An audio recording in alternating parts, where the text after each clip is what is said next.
Hello, my name is Jacob Hugentobler, and this video is for the disabled veterans who are now applying for Social Security disability benefits. The three things I want to cover in this video are: first, if I'm disabled through the VA, why am I not disabled through the Social Security Administration? The second thing I wanted to cover is how you should present your job in the military to the Social Security Administration in your application and to your judge when you eventually get to a hearing. The third thing I want to tell you about is how your VA benefits affect your benefits for Title II, which is commonly called disability insurance benefits.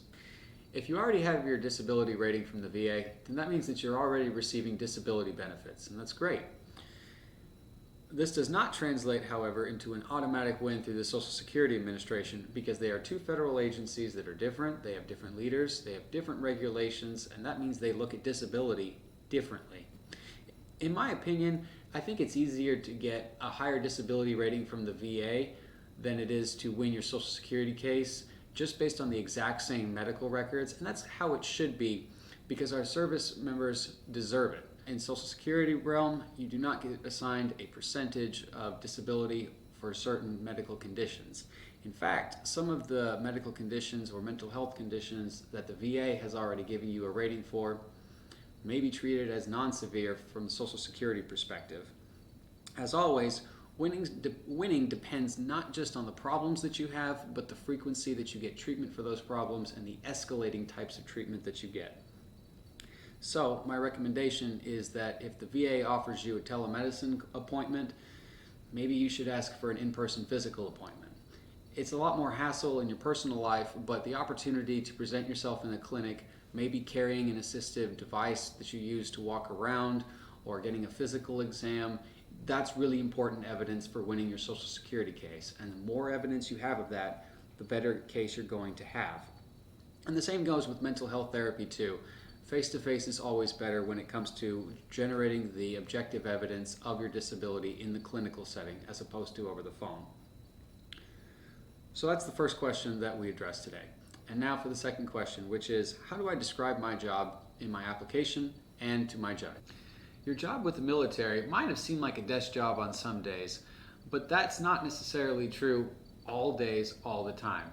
When you're describing your job to the Social Security Administration in your application or to your judge, start with what you were doing on a day-by-day basis in a typical time that you were doing it, and try to remember or break down the number of years that you were doing that particular role at that particular rank. In general, you also want to describe your job in terms of its physicality. And that's not just that you were sitting at a desk all day doing certain paperwork or ministerial tasks.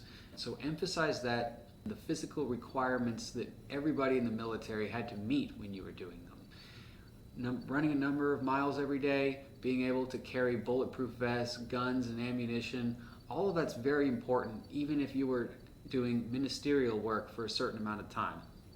Last question is with how your disability benefits from the VA affect your Title II benefits. And the good news is, they do not.